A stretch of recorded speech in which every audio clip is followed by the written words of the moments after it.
మొదటి వర్తమానం ద్వారా కొన్ని విలువైనటువంటి సంగతులు నేర్చుకోవడానికి ప్రయత్నం చేద్దాం. ఇక్కడ ఉన్నటువంటి వారందరూ కూడా ఆల్మోస్ట్ అందరూ బాప్తిసం తీసుకున్నారని అనుకుంటున్నాను. అలాగే ప్రతి వారం కూడా రొట్టె ద్రాక్ష రసం కూడా తీసుకుంటున్నారనగా ప్రభు బలలో మీరు పాలు పంపులు చేసుకుంటూ ఉన్నారు. దయచేసి ఒక్కసారి మీరు చేతులు ఎత్తగలరా? ఎవరైతే ప్రభు బలలో పాలుభాగస్తులు అవుతున్నారో వారందరూ దయచేసి ఒక్కసారి.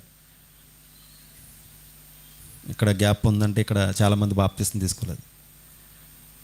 ఓకే, అంటే ఇక్కడ ఉన్నటువంటి ఈ యొక్క సంఘంలో ఎక్కువ శాతం మంది బాప్తిసం తీసుకున్నారు. అలాగే ప్రతి వారం కూడా ప్రభు బలలో చేతులు ఉంచుతున్నారు.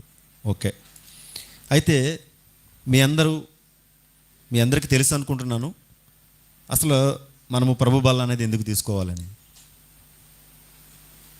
ఎవరినైనా ర్యాండమ్గా సెలెక్ట్ చేసి మైక్ మీ దగ్గర తెచ్చినప్పుడు ఎందుకు మీరు ప్రభు బల తీసుకుంటున్నారంటే మీరు ఏం చెప్తారు? నన్ను చెప్పమంటారా, లేకపోతే మీరే వాలంటీర్గా లేచి చెప్తారు?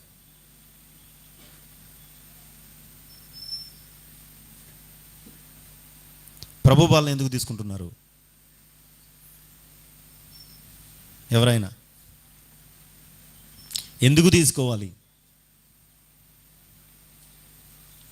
అంటే ఎందుకు తీసుకోవాలో తెలియకుండానే తీసేసుకుంటున్నారా ఇన్నాళ్ళు?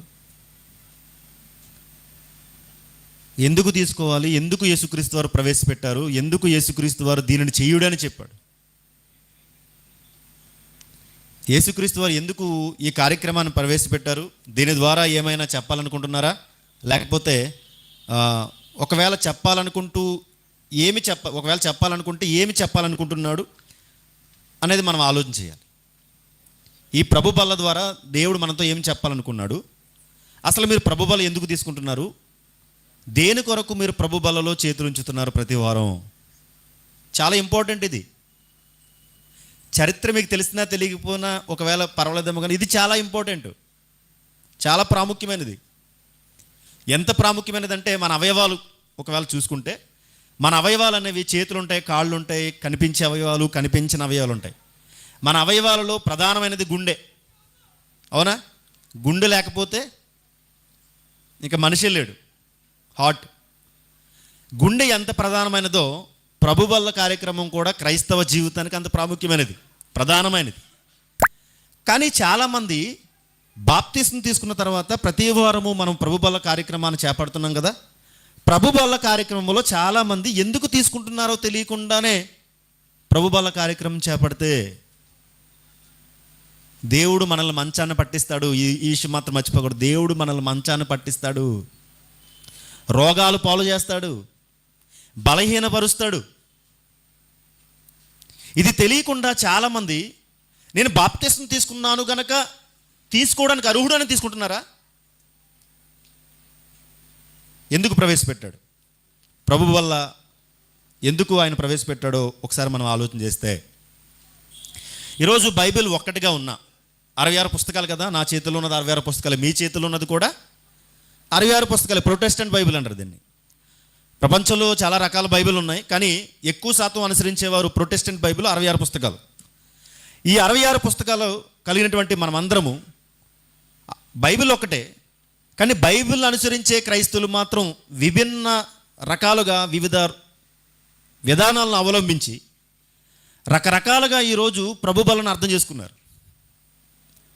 బైబిల్ ఒకటే, క్రీస్తు ఒకటే, దేవుడు ఒకటే, బాప్తిస్మం ఒకటే అయినప్పటికీ కూడా బాప్తిస్మాన్ని అనుసరించిన వారు, బైబిల్ అనుసరించిన వారు, క్రీస్తుని అనుసరించిన వారు రకరకాలుగా ఉన్నారు. ఆ రకరకాలుగా ఉండడం వలన, విభిన్నమైనటువంటి ఆచార వ్యవహారాలు కలిగి ఉండడం వలన క్రైస్తవ్యం అనేది కలుషితం అయిపోతూ వస్తుంది. పూర్తిగా పొల్యూట్ అయిపోయింది క్రైస్తవ్యం. చూడండి, పూర్తిగా క్రైస్తవ్యం అనేది కలుషితం అయిపోయింది.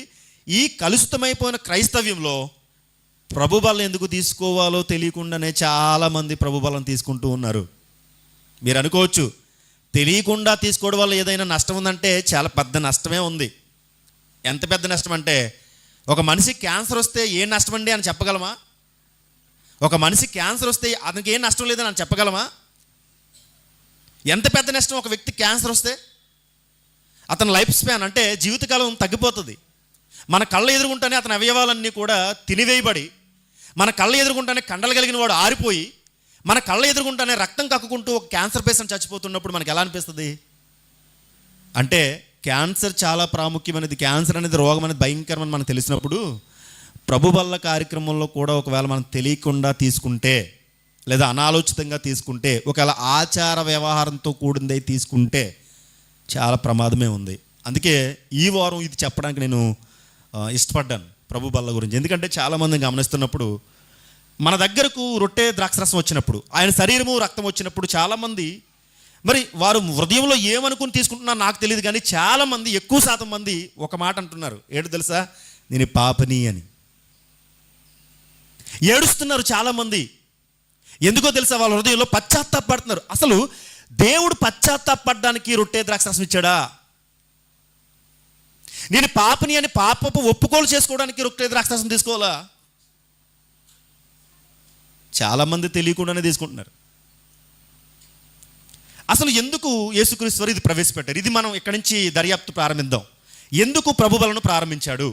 ఎందుకు ప్రవేశపెట్టాడు? పైగా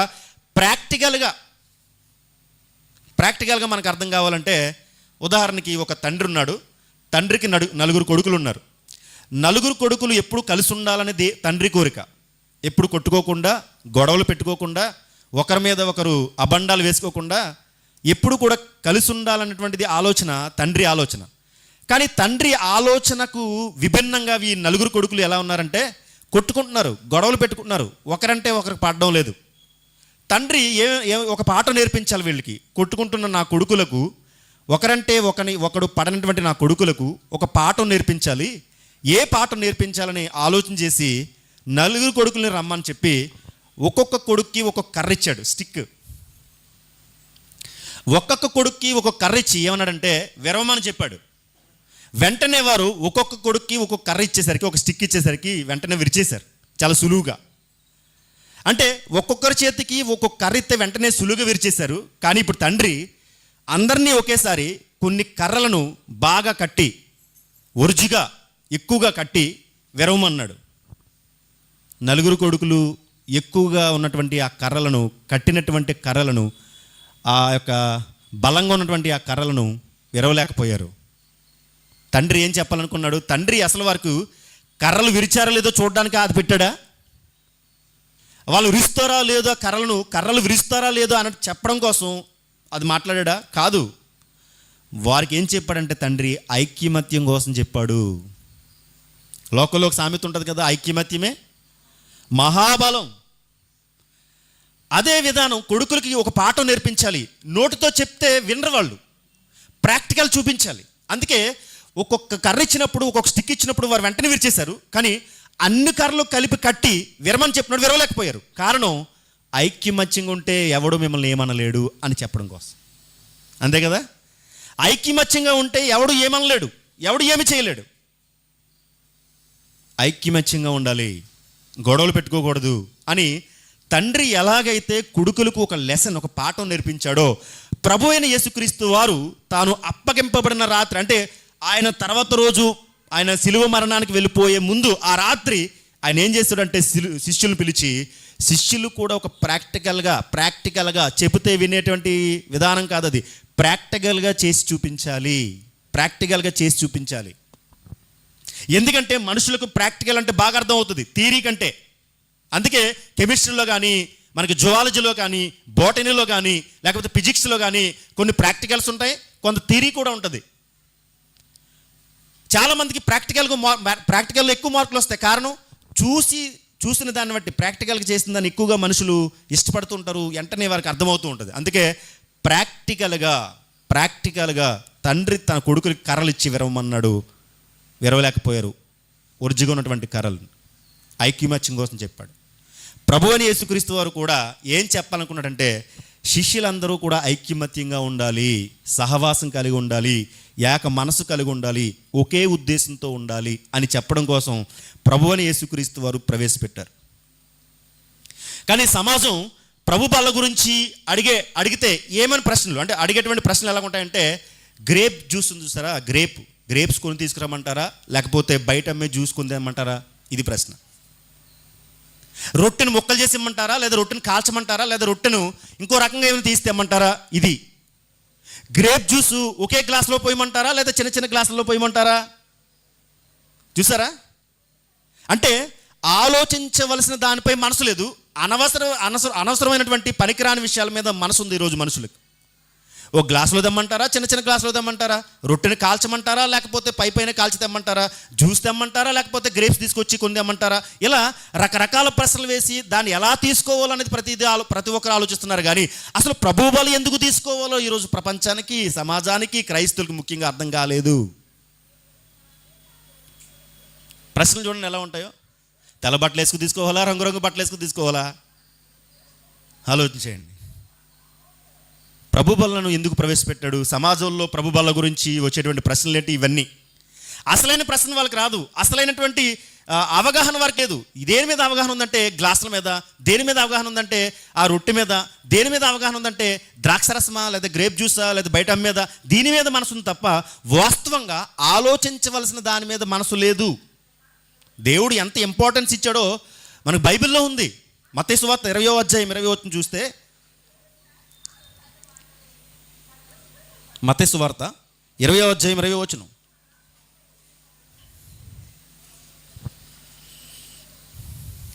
మత్తయి సువార్త 20వ అధ్యాయం 20వ వచనం.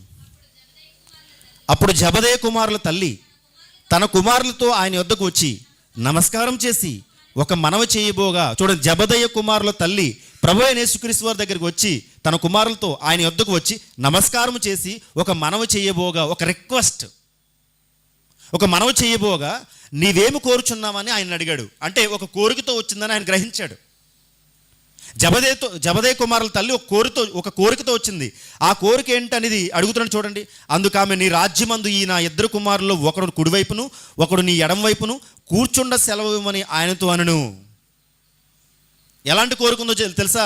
దేవునితో ఉండాలని, దేవుని కుడి పక్కన ఒకరు ఎడమ పక్కన మరొకరు కూర్చోవాలని తన ఇద్దరు కుమారులను దేవునికి అప్పగించడానికి తీసుకొచ్చింది.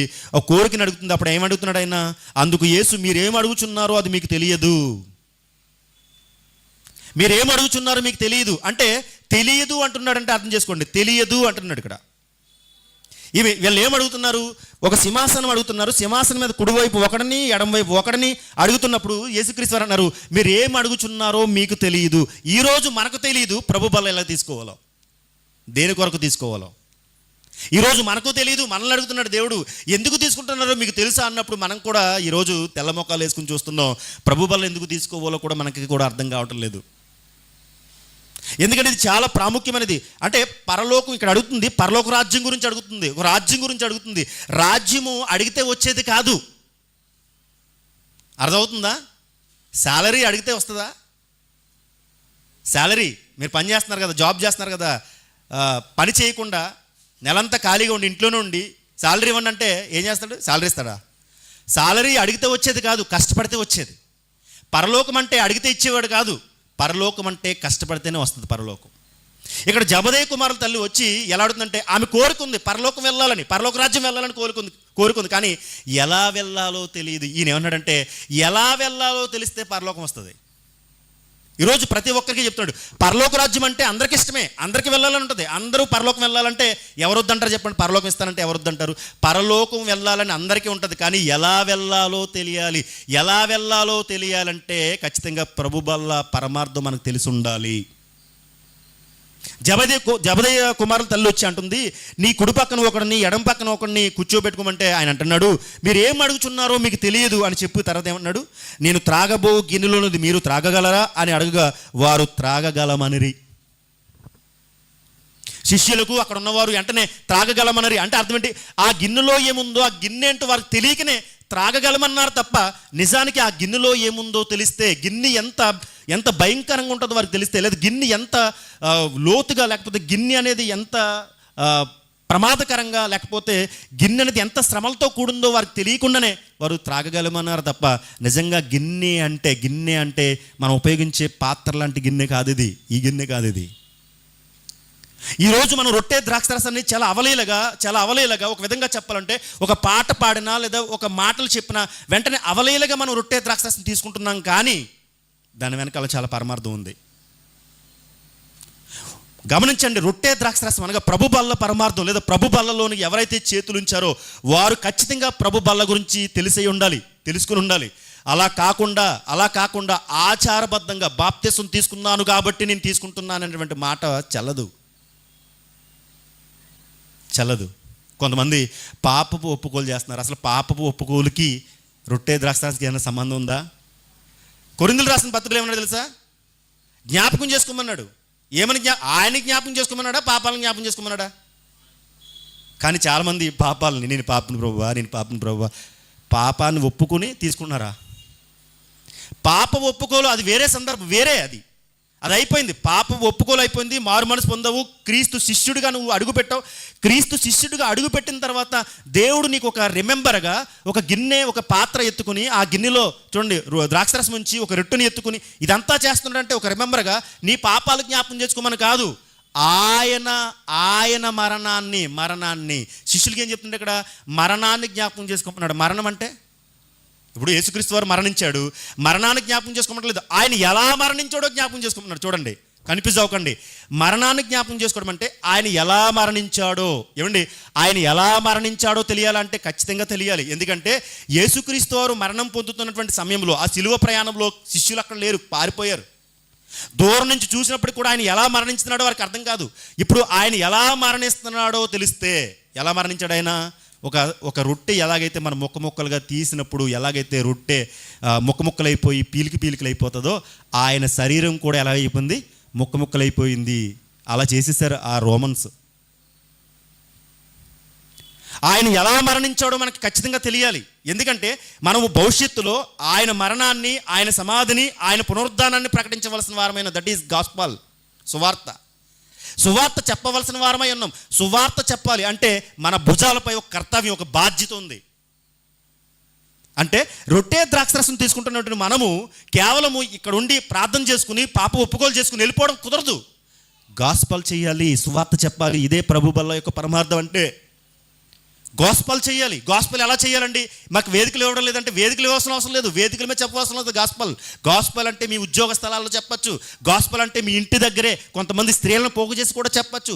విద్యార్థులు అయితే విద్యార్థుల్ని అవసరమైతే మీరు ఏదో ఒక నిర్మానుషమైన ప్రాంతాన్ని తీసుకువెళ్ళి, లేదా ఒక ఆహ్లాదకరమైన ప్రాంతాన్ని తీసుకువెళ్ళి అక్కడ కూడా చెప్పచ్చు.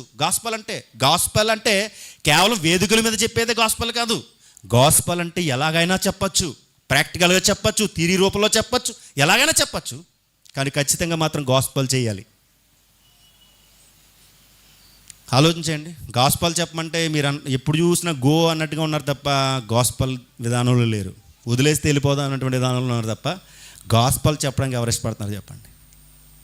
మన మీద ఒక పెద్ద బాధ్యత ఉంది, అందుకే ప్రభు బలను ప్రవేశపెట్టాడు ఆయన. మన మీద ఒక కర్తవ్యం ఉంది, అందుకే ప్రభు బలను ప్రవేశపెట్టాడు ఆయన. మత్తయి సువార్త 26:38 చూడండి. మత్తయి సువార్త 26:38.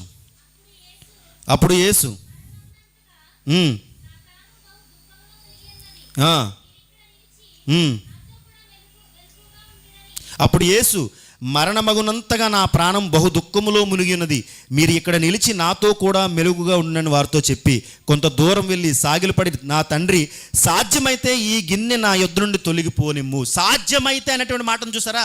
సాధ్యమైతే, పాసిబుల్ అయితే అంటే అర్థం ఏంటి? ఆ గిన్నె ఎంత శ్రమలతో కూడిందో ఒకసారి అర్థం చేసుకోండి. ఈరోజు మన దగ్గరకు వచ్చినటువంటి రొట్టె ఎంత శ్రమలతో కూడిందో ఒకసారి అర్థం చేసుకోండి. రొట్టె అనగానే ఎవరో ఒక స్త్రీ లేకపోతే ఒక సహోదరి తీసుకొచ్చింది కదా, ఏదో ఒక పాట పెడితే తన్మయత్తులు తీసుకున్నాం కదా అనేటువంటి ఆలోచన మనకు వద్దండి. ఒక రొట్టె మన దగ్గరకు వస్తుందంటే అది ఎంత శ్రమలతో కూడిందో. గాస్పల్ చేయడం అంటే శ్రమలతో కూడిందని అర్థం, శ్రమలతో కూడిందని అర్థం. ఆయన సరే చూడండి, సాధ్యమైతే ఏమన్నాడు ఆయన? సాధ్యమైతే ఈ గిన్నె నా యొద్ద నుండి తొలగిపోనిమ్ము, అయినను నా ఇష్ట ప్రకారము కాదు నీ చిత్త ప్రకారమే కానిమ్మని ప్రార్థించను. ప్రేయర్ రిక్వెస్ట్ కూడా చేస్తున్నాడంటే ఆ గిన్నెలోని త్రాగగలమా చెప్పండి? ఆ గిన్నెలో ఉన్నటువంటి ఆ శ్రమలను మనం అనుభవించగలమా చెప్పండి? అందుకే యేసుక్రీస్తు వారు అనుభవించినటువంటి ఆ శ్రమలు ఆయనకి మాత్రమే ప్రత్యేకమైనవి. మనం ఒక్క క్షణం కూడా అనుభవించలేము ఆ శ్రమలను. అటువంటి శ్రమలతో కూడినటువంటి ఆ గిన్నె మన దగ్గరికి వస్తున్నప్పుడు రిమెంబర్గా గుర్తించుకోవడానికి పెట్టినటువంటి కార్యక్రమం అండి ఇది. ఎందుకంటే ప్రాక్టికల్ చేస్తే అర్థమవుతుందని. అందుకే ఆయన ఒక ఈవెంట్, అది ఈవెంట్. ఉదాహరణకి మనకి వివాహానికి ఊరందరినీ పిలిచి, ఒక 1000 మందిని పిలిచి భోజనం పెట్టి అంతా అంగరంగ వైభవంగా ఎందుకు ఒక వివాహం చేస్తాం? అదే వివాహాన్ని 9 మధ్య 10 మంది మధ్య చేయలేమా? లక్షలు ఖర్చు పెట్టి అంతమందిని పిలిచి అంత డెకరేషన్ చేసి అంతమందికి భోజనాలు పెట్టి చేయడం ఎందుకు? నలుగురిని పిలుచుకొచ్చి ఏ డెకరేషన్ లేకుండా ఒక రింగ్ దొరికితే సరిపోదా? యాక్సెప్ట్ చేయరా? ఎందుకు తెలుసా? అది జీవితంలో ఒకసారి వచ్చేటువంటి, ఒకసారి అంతే కదా. వివాహం ఒకసారే కదా, 2-3 సార్లు వివాహం ఒకసారే కదా జీవితంలో అయ్యేది. అంటే జీవితంలో ఒకసారి చూడండి, వివాహాన్ని గుర్తించుకోవడం కోసం ఎంత అంగరంగ వైభవంగా ఆడంబరంగా చేసుకుంటామంటే జీవితంలో ఇది గుర్తుండిపోవాలి అని. అలాగే మనం ఎప్పుడైనా చిన్నప్పుడు సైకిల్ నేర్చుకునేటప్పుడు ప్రారంభంలోనే సీట్ ఎక్కేస్తారా? పెడల తర్వాత కొంతకాలానికి ఏమవుతుంది? పెడలు నేర్చుకున్నప్పుడు మెడలు లొంగిపోతాయి చాలామందికి. ఎందుకు? కింద పడిపోతుంటారు, చాలా దెబ్బలు తగులుతుంటాయి, మచ్చలు వచ్చేస్తుంటాయి. పెద్ద అయిన తర్వాత కూడా ఆ మచ్చలు పోవు. ఆ మచ్చ చూసినప్పుడల్లా నీకు ఏం గుర్తురావాలి? నేను సైకిల్ ఎలా నేర్చుకున్నానో నీకు గుర్తొస్తుంది. దాన్ని రిమెంబర్ అంటారు. అంటే ఆ మచ్చలు చూసినప్పుడల్లా, కొన్నిసార్లు గాజు పెంకులు మచ్చ ఉంటాయి. ఎందుకు చెప్పండి? తల్లి అప్పుడప్పుడు ఎడాపెడ వాయిస్తుంది కదా, గాజులు గుచ్చిపోతూ ఉంటాయి. గాజు పెంకులు మచ్చలు, 5 ఏళ్ళు మచ్చలు. అంటే మనం కుదురోళ్ళం కాదు కదా, మంచోళ్ళం కాదు కదా, తండ్రి మాట వినం కదా. కొన్ని మచ్చలు ఉండిపోతాయి మన మీద. ఆ మచ్చలు, ఈ మచ్చ ఎందుకు వచ్చిందంటే అంటాం, ఒకప్పుడు నేను మాట వినకపోతే మా అమ్మ నన్ను ఏకేసింది. అర్థమవుతుందా? మచ్చలు ఎందుకు ఉండిపోతాయంటే శరీరం మీద, ఆ మచ్చలు చూసినప్పుడల్లా మనకి ఏం గుర్తు రావాలి? నేను ఎలా దెబ్బలు తిన్నానో, నేను సైకిల్ నుంచి ఎలా పడిపోయానో అనే దానికి మచ్చలు ఉంటాయి. అలాగే ప్రభు అని యేసుక్రీస్తు వారి యొక్క మరణం ఎలా జరిగిందో మనకు అర్థమైతే, మనకు అర్థం కావాలి నేను ఎందుకు రొట్టె ద్రాక్ష రసం తీసుకోవాలో మనకు అర్థం కావాలి. ఎవరికి ఏం అర్థం కావట్లేదు కదా. రొట్టె ద్రాక్ష రసం తీసుకోవడం అంటే చాలామంది కన్నీళ్ళు తెచ్చుకుని పాపపు ఒప్పుకోలు చేస్తున్నారు. పాపపు ఒప్పుకోలు చేసుకోవడానికి కాదు రొట్టె ద్రాక్ష రసం రిమెంబర్గా ఈవెంట్ పెట్టింది ప్రభువైన యేసుక్రీస్తు. ఈవెంట్ అది. ఆయన వెళ్ళిపోతున్నాడు, ఆయన మరణమవుతున్నాడు. మరణానికి ముందు ఆ రాత్రి శిష్యులు పిలిచి శిష్యులకు ఒక జ్ఞాపకార్థంగా, ఒక ఈవెంట్గా ఏం పెట్టబోతున్నాడంటే, రొట్టె ద్రాక్ష కార్యక్రమాన్ని ఎందుకు ప్రవేశపెట్టాడంటే, నేను వెళ్ళిపోతున్నాను, ఇది జీవితాంతం మీరు ఎలాగ చేసుకుపోండి కాదు. అంటే నేను మరలా వచ్చేంత వరకు మీరు ఎలాగ చేసుకుపోండి కాదు. దీన్ని తీసుకున్నప్పుడల్లా మీరు ఒకటి గుర్తుంచుకోవాలి, ఆయన గుణాతిశయములను ప్రచురించాలి. అంటే గాస్పెల్ చేయాలి, సువార్త ప్రకటించాలి. సువార్త అంటే ఏంటి తెలుసా? ఆయన మరణము, ఆయన సమాధి, ఆయన పునరుద్ధానం, ఇదే సువార్త అంటే. ఈ సువార్తను ఎప్పటి వరకు ప్రకటించాలంటే ఆయన వచ్చే వరకు, లేదా మన మరణాంత వరకు ప్రకటిస్తూనే ఉండాలి.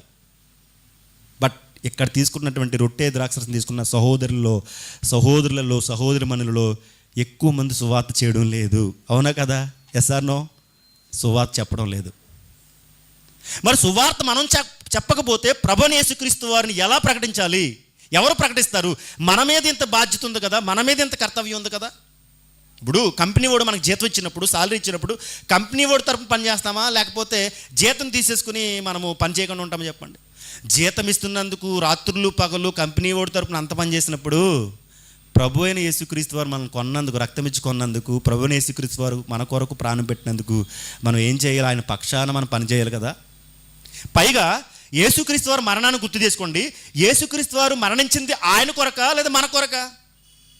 చెప్పాలి. ఆయన కొరక మన కొరక? ఆయన కొరకైతే ఆయన మరణించలేదు, మన కొరకు ఆయన మరణించాడు. ఇది ఎంత గొప్ప విషయం చెప్పండి. మనమందరం కూడా మన కొరకు మరణిస్తాం. మన ఆరోగ్యం బాగోపోతే మరణిస్తాము, లేదా యాక్సిడెంట్ అయితే మన కొరకు మనమే మరణిస్తాం. చూడండి, కానీ ప్రభువైన యేసుక్రీస్తు వారు యుక్త కాలమున మన కొరకు ఆయన మరణించాడు కాబట్టి ఆయన మరణాన్ని జ్ఞాపకం చేసుకోవాలి మనం. పైగా సమాధి కార్యక్రమం ఎలా జరిగిందో కూడా జ్ఞాపకం తెచ్చుకోండి. ఆయన పునరుద్ధానుడే తిరిగి లేచిన తర్వాత ఎలా ఆయన ఏం చేశాడో జ్ఞాపకం తెచ్చుకోండి. అంటే ఆయన మరణము, సమాధి, పునరుద్ధానము జ్ఞాపకం చేసుకుంటూ మనం ఏం చేయాలంటే ఆయన గుణాతిశయములను, ఆయన లక్షణాలను ప్రపంచానికి చాటి చెప్పాలి. ఈరోజు యేసుక్రీస్తు వారిని ప్రొజెక్ట్ చేసే విధానం బాగలేదు. ఏమని ప్రొజెక్ట్ చేస్తున్నారు, ఏమని పరిచయం చేస్తున్నారు యేసుక్రీస్తు వారిని? అందుకేనండి చాలామందికి క్రీస్తు యొక్క దైవత్వం అర్థం కావడం లేదు. యేసుక్రీస్తు వారిని ఎలా పరిచయం చేస్తున్నారో తెలుసా? రోగం వస్తే నమ్ముకో, ఉద్యోగం రాకపోతే నమ్ముకో, ఇల్లు కట్టుకోవాలంటే నమ్ముకో, నీ అప్పులుంటే నమ్ముకో, అప్పులు పోవాలంటే నమ్ముకో. అంటే అప్పుల కోసం, ఉద్యోగాల కోసం, రోగాల కోసం, గర్భిణీ స్త్రీల కోసం, చూడండి చిన్న చిన్న జ్వరాల కోసం, జలుబుల కోసం, తలనొప్పి కోసం, ఇంకా దారుణమైన తెలుసా గేదెకి బాగోపోతే నమ్ముకోవడం. ఏంటండి ఇవి?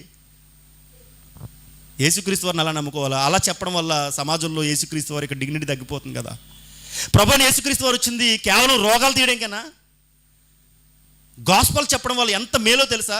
ఈరోజు ఎవరో ఒకరు గాస్పల్ చెప్పడం వల్లనే కదా మనం అందరం ఇక్కడికి వచ్చి కూర్చున్నాం. మనకు ఎవరో చెప్పడం వల్ల కదా ఈరోజు మనం అందరూ ఏకమై ఇక్కడ కూర్చున్నాం. అసలు గాస్పల్ అంటూ చెప్పకపోతే, గాస్పల్ చెప్పడానికి విదేశాల నుంచి వచ్చి మన దేశంలో బ్రతికి నిజంగా చెప్పాలంటే దారుణమైన బ్రతుకు బ్రతికారండి గాస్పల్ చెప్పడానికి. విలియం కేరీ లాంటి గొప్ప గొప్ప మహానుభావులు, ఎంతోమంది మిషనరీలు గాస్పల్ చెప్పారండి మనకి. వారికి ఏమీ లేదా వెనకాల, ఆస్తులు ఉన్నప్పటికీ, ఉద్యోగాలు ఉన్నప్పటికీ అన్ని విడిచిపెట్టారు. ఏమంటే ఉద్యోగాలు ఉన్నవారే ఉద్యోగాన్ని విడిచిపెట్టి గాస్పల్ చెప్తే మనం ఏమంటున్నాం తెలుసా? గాస్పల్ చెప్పకుండా ఉద్యోగం ఇవ్వమన్నామంటే మనం పైగా రొట్టె ద్రాక్షరసం తీసుకుంటూ. మనం కాకపోతే బలహీనలు ఇంకెవరు చెప్పండి? మనం కాకపోతే రోగులు ఇంకెవరు చెప్పండి? మనం కాకపోతే ఎవరు నిద్రిస్తారు చెప్పండి? ఆయన అదే చెప్తున్నాడు కొరింథీయులకు రాసిన మొదటి పత్రిక 11వ అధ్యాయంలో చెప్తున్నాడు తెలుసా? మీరు ఒకవేళ దీన్ని అమర్యాదగా తీసుకుంటే మీలో బలహీనులను రోగులను నిద్రించుచున్నవారు.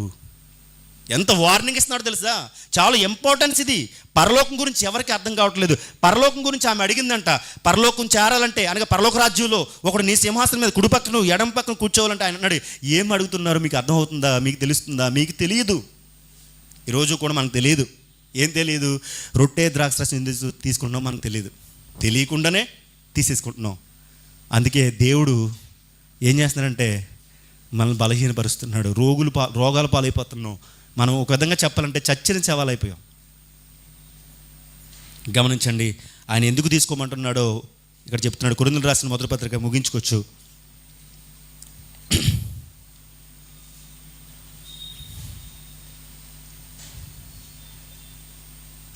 11వ అధ్యాయం 23వ చూడండి. కొరింథీయులకు రాసిన మొదటి పత్రిక 11వ అధ్యాయం 23వ నుంచి, నేను మీకు అప్పగించిన దానిని ప్రభు వలన పొందుతని.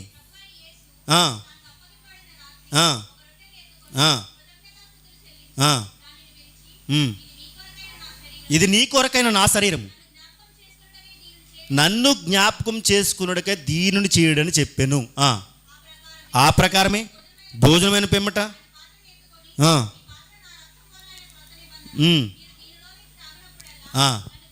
గమనించండి, ఇక్కడ అన్నాడు నా శరీరానికి జ్ఞాపకం తెచ్చుకోవాలి, నా రక్తానికి జ్ఞాపకం తెచ్చుకోవాలి. ఎందుకంటే నా శరీరము, నా మరణము ఎలా జరిగిందో ఈ భూమి మీద అంటే నా కొరకు నేను మరణించినది కాదు, నా కొరకు వచ్చిన మరణం కాదు, మీ అందరి కొరకు వచ్చిన మరణము.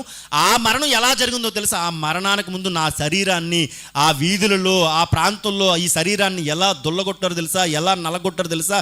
ఈ శరీరం ఎలా ముక్కలైందో తెలుసా? ఈ శరీరంలో రక్తం ఎలా చిందింపబడిందో తెలుసా? రక్తం శరీరంలో ఎంత రక్తం అయితే ఉందో అంత రక్తం యొక్క చివరి బొట్టు వరకు కూడా వారు కార్పించారు భూమి మీద, ఒలికించారు భూమి మీద. అందుకే ఆయన గిన్నె ఎత్తుకోవడానికి గల కారణం, గిన్నె ఒకసారి ఎత్తుకున్న తర్వాత ఎలా బోర్లించామనుకోండి, ఒక నీటి బొట్టు కూడా, ఒక ద్రాక్షరస బొట్టు కూడా అందులో ఉండదు. అంటే అర్థం ఏంటి? నా శరీరంలో, నా దేహంలో ఉన్న ప్రతి రక్తపు బొట్టును వారు ఒలికించారు ఈ భూమి మీద. అలాగే ఇది తీసుకున్న మీరు కూడా మీ సహోదరుల కోసం మీ రక్తాన్ని, మీ శరీరాన్ని చెమటగా మార్చుకుని సువార్త ప్రకటించే విషయంలో మీరు ఏం చేయాలంటే రక్తాన్నే చెమటగా మార్చుకుని తిరగాలి అని అర్థం. సువార్త చెప్పడానికి చెమట పడుతుందా? వినడానికి మనకు చెమట పడుతుంది, చెప్పడానికి మాకు చెమట పడుతుంది. అంటే చెప్పడానికి వినడానికి మనకు చెమట పడుతుంది, కానీ సువార్త ప్రకటించడానికి చెమట. మనం లోకంలో పని చేసుకోవడానికి చెమట. కానీ దేవుని సువార్త చెప్పడానికి ఏమైనా చెమట పడుతుందా? రక్తాన్ని ఏమైనా కరిగిస్తున్నామా? రక్తాన్ని ఏమైనా మరిగిస్తున్నామా? మన శరీరం ఏమైనా నలుగుతుందా? మరి మన శరీరం ఏమీ నలగకుండా, మన రక్తమే, మన చెమట ఏమీ కార్చకుండా మరి రొట్టె ద్రాక్షరసం ఎలా తీసుకుంటున్నాం? ఇది తెలియకుండానే తీసేసుకుంటున్నావా? పోనీ మీకు సువార్త ప్రకటించడం రాకపోతే సువార్త ప్రకటించే వారికి మన కనీసం సహకారులుగా ఉండాలంటే కనీసపు ఆలోచన ఎందుకు లేదు? అయినా నేను చెప్పలేను, నేను ఇతరులకు చెప్పలేనటువంటి భావం, ఆ ఆలోచన మనం తీసేసుకోవాలి. ఎందుకంటే ఏదో ఒక విధంగా మీరు చెప్పగలరు, ఒక మాట సహాయం చేసి ఖచ్చితంగా. గమనించండి, ఆయన శరీరం ఎలా నలగొట్టబడింది, ఆయన రక్తం ఎలా కార్చాడన్నది మనకు అర్థం కావాలి. దేవుని సంకల్పం. యోహాను రాసిన సువార్త 3వ అధ్యాయం 16వ వచనం అంటాడు చూడండి. యోహాను సువార్త 3వ అధ్యాయం 16వ వచనం. 3వ అధ్యాయం 16వ వచనం. దేవుడు లోకమును ఎంతో ప్రేమించును, పుట్టినవాని యందు విశ్వాసముంచు ప్రతివాడును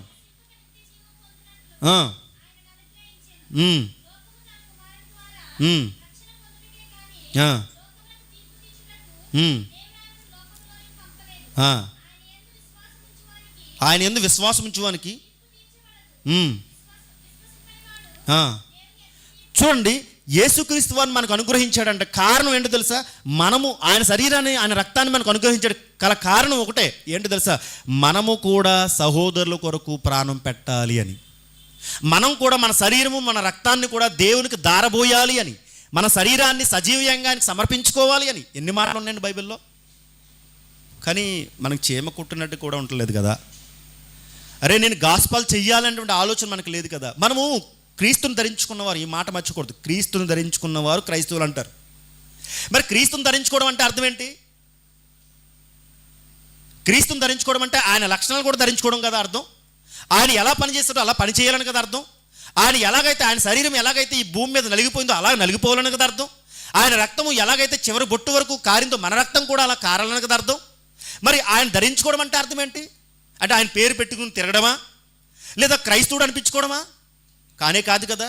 క్రీస్తుని ధరించుకున్నవాడు అయితే ఆయన ఎలాగైతే తన కొరకు కాక ఇతరుల కొరకు ప్రాణం పెట్టాడో మనం మన కొరకు కాక ఇతరుల కొరకు ప్రాణం పెట్టవలసిన వారమై ఉన్నాం. ఆ ప్రాణము ఎలా పెట్టాలంటే, ఒకవేళ ఆయన వల్ల రక్తము శరీరము నలగొట్టబడడం కాకుండా ఒకవేళ చెమట రూపంలో మనం ఏం చేయాలంటే గాస్పల్ చెప్పి మనం ఏం చేయాలంటే అప్పుడు రొట్టె ద్రాక్ష రసం తీసుకోవడానికి మనము క్వాలిఫై. అలా కాకుండా ఇక్కడ ఒక వాక్యపఠనం చేసిన తర్వాత రొట్టె ద్రాక్షరసం మనం తీసుకుంటున్నామంటే, అలాగని మీరు అనుకోవచ్చు తెలివైన వారు ఏమంటే తెలుసా, అలాగైతే మేము సువార్త చేస్తాలు కూడా తీసుకోకూడదా అంటే, తీసుకోకపోయినా కూడా నేరమే. బాప్తిస్మం తీసుకోకపోయినా నేరమే. అలాగని తీసుకుంటున్నప్పుడు సువార్త చెప్పకుండా తీసుకుంటున్నా కూడా నేరమే. సువార్త చెప్పకుండా మొత్తానికైతే మాత్రం ఖచ్చితంగా ఆయన సువార్త చెప్పవలసిన బాధ్యత మన భుజాలపై ఉంది. అది కర్తవ్యం, ద ప్రైమరీ డ్యూటీ. కానీ ప్రైమరీ డ్యూటీని మనం ఏం చేసింది తెలుసా? ఆప్షనల్ డ్యూటీగా పెట్టుకున్నాం. అవకాశం ఉన్నప్పుడు, కుదిరినప్పుడు, కుదిరితే ఎప్పుడైనా, లేదా ఎక్కడైనా ఏదో అవకాశం ఉంటే సంవత్సరంకి ఒకసారి అనే విధంగా కాదు. ప్రైమరీ డ్యూటీ అంటే అర్థం తెలుసా? ప్రైమరీ అంటే అర్థం అంటే ప్రధానమైనదని అర్థం. ప్రధానంగా ఆ సువార్త చెప్పవలసినటువంటి బాధ్యత, కర్తవ్యం మన మీద ఉంది. అందుకే మనం ఏం చేయాలి? రొట్టె ద్రాక్షరసం ప్రతి వారం మనం తీసుకుంటున్నాం, అనగా ప్రభుబలం తీసుకుంటున్నాం. ఎందుకు ప్రభుబలం తీసుకోవాలంటే గాస్పల్ చెప్పడానికి, ఆయన గుణాతిశయములు ప్రకటించడానికి. ఇందుకే కొరింథీయులకు రాసిన పత్రికలో పౌలు గారు చెప్తున్నారు, నేను మీకు అప్పగించిన దాన్ని ప్రభు వల్ల పొందుతని. ఆయన ఎలాగైతే తన శరీరాన్ని, ఆయన మరణం ఎలా జరిగిందో, ఆయన రక్తం ఎలా కార్చబడిందో మనకు తెలియాలి. ఒక రిమెంబర్గా, ఒక ఈవెంట్గా దీన్ని ఉంచాడు. ఎందుకు ఈవెంట్గా ఉంచాడంటే, ప్రాక్టికల్ చేసి ఎందుకు చూపించాడంటే, ప్రాక్టికల్ చేసింది ప్రాక్టికల్ చేసుకుంటా పోతామని కాదు, ప్రాక్టికల్ చేస్తున్నప్పుడల్లా మనకు గుర్తు రావాలి, ఆయన మరణ సమాధి పునరుద్ధానాలు ఖచ్చితంగా ప్రకటించాలి అని. ఎంతమందికి అర్థమైందా?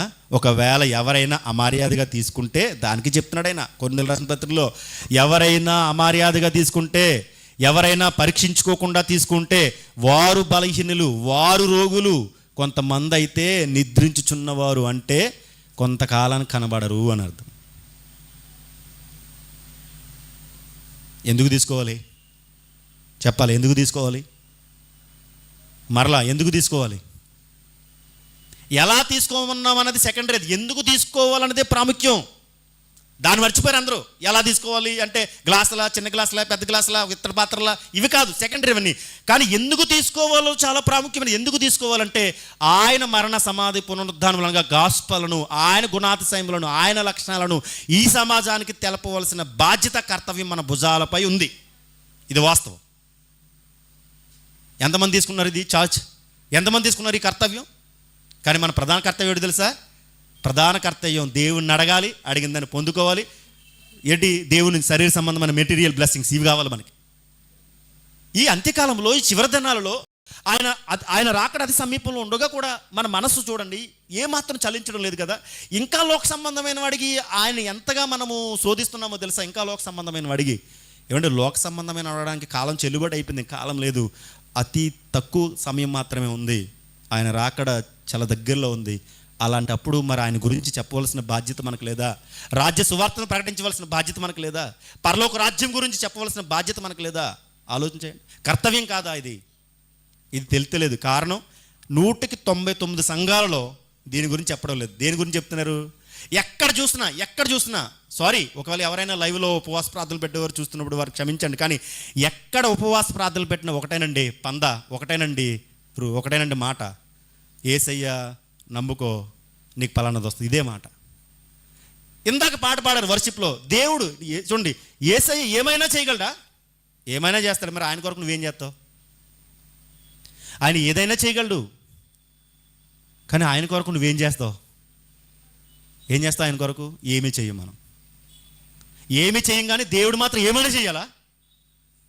ఆయన నువ్వు అడిగిన అడగపోయినా ఆయన ఏదైనా చేయగలడు, కానీ ఆయన కొరకు నువ్వేం చేస్తావు? ఆయన కొరకు ప్రభువైన యేసుక్రీస్తు వారు ఏం చేశాడో అది నీకు అర్థమైతే నువ్వేం చేయాలి నీకు అర్థమవుతుంది. నువ్వేం చేయాలి ఆయన కొరకంటే, ఆయన వచ్చేంత వరకు లేదా నీ మరణం వరకు ఒక సాక్షిగా ఉండి ఆయన మరణ సమాధి పునరుద్ధారణను ప్రకటించాలి, గాస్పల్. అలా చేయలేని పక్షాన నువ్వు రొట్టె ద్రాక్షరసం తీసుకుంటే, ప్రభు బలలో ఉంటే నువ్వు బలహీనుడు లేదా రోగివి, నిద్రించున్న వారు అవుతారు. కాబట్టి ఆలోచించండి, ప్రభు బల ఎందుకు తీసుకోవాలంటే ఒకటి మన భుజాలపై కర్తవ్యం, ఒక బాధ్యత ఆయన గురించి ప్రకటించడానికి, అంతే. దేవుడి మాటలు దీవించిన కాక చిన్న ప్రార్థన చేసుకుందాం. ప్రేమ కలిగిన మా ప్రియ పరలోకపు తండ్రి, పరిశుద్ధుడ, జీవం గల దేవ, సర్వోన్నతుడ, ప్రభు బల్ల యొక్క పరమార్థం సమాజానికి అర్థం కాక ప్రధానంగా ఆలోచించవలసిన విషయంలో ఆలోచించుకుంటా, అవసరం లేని అక్కర్లేనటువంటి విషయాల గురించి ఆలోచిస్తూ సంఘములకు వచ్చే ప్రతి ఒక్క బిడ్డ పాపపు ఒప్పుకోలు నిమిత్తమే తీసుకున్నారు తప్ప అసలు పాపపు ఒప్పుకోలుకి ప్రభు బల్లకి సంబంధం లేనేలేదు. చాలామంది తమ భుజాలపై ఒక బాధ్యత ఉందని మర్చిపోతున్నారు. తమ భుజాలపై క్రీస్తు రాకడ గురించి చెప్పవలసిన బాధ్యత ఉంది. ఆయన యొక్క మరణ సమాధి పునరుద్ధానాల గురించి చెప్పవలసినటువంటి సువార్త వారి భుజాలపై ఉంది. కానీ ఈరోజు క్రైస్తవుడిగా, క్రీస్తుని ధరించుకున్నవాడుగా కేవలం భూ సంబంధమైన వాటిని అడుగుతున్నారు, కానీ రాజ్య సువార్త గురించి ప్రకటించవలసిన బాధ్యత ఉండి కూడా మర్చిపోతున్నారు. తండ్రి, ఈ సంఘంలో అలా లేకుండా ప్రభు ప్రతి ఒక్కరూ గాస్పల్ చెప్పే విధంగా ప్రతి ఒక్కరిని జ్ఞాపకం తెచ్చుకోండి. అది వేదికల మీద కాదు, కానీ ఇదిగో ప్రభు ఎక్కడ పడితే అక్కడ ప్రభు ఎక్కడ కుదిరినప్పుడు తండ్రి వారి పరిధులలో వారి యొక్క స్థలాలలో తండ్రి చెప్పడానికి కృపను అనుగ్రహించండి. ఇదిగోనైనా చాలామంది సువార్త చెప్పకుండానే ఉంటున్నారు. వారు తెలిసిన మాటలు సమాజానికి చేరవేయడంలో వెనకబడి ఉంటున్నారు. తండ్రి, మీ గురించినటువంటి సువార్త ఎవరో మాకు చెప్పారు కనుక ఈరోజు మేము ఇక్కడ కూర్చోగలిగాం, సేవకులుగా మారగలిగాం. మాకంటూ సువార్త ఎవరు చెప్పకపోతే మా పరిస్థితి ఏంటి? అందుకని మేము కూడా మా బాధ్యతను నెరవేర్చాలి ప్రభువా. మా కర్తవ్యాన్ని జ్ఞాపకం చేసుకుంటూ ప్రభు బలలోనికి అడుగుపెట్టడానికి మీ కృపను అనుగ్రహించమని కోరుకుంటూ, నా తర్వాత ప్రభువా దైవజనం ద్వారా చక్కని మాటలు మాకు వివరించమని వేడుకుంటూ, ప్రాధేయపడుతూ ఈ ప్రార్థన కుమారుడు మా రక్షణ యేసుక్రీస్తు వారి ఉన్నతమైన నామమును సమర్పిస్తున్నాము తండ్రి. ఆమేన్.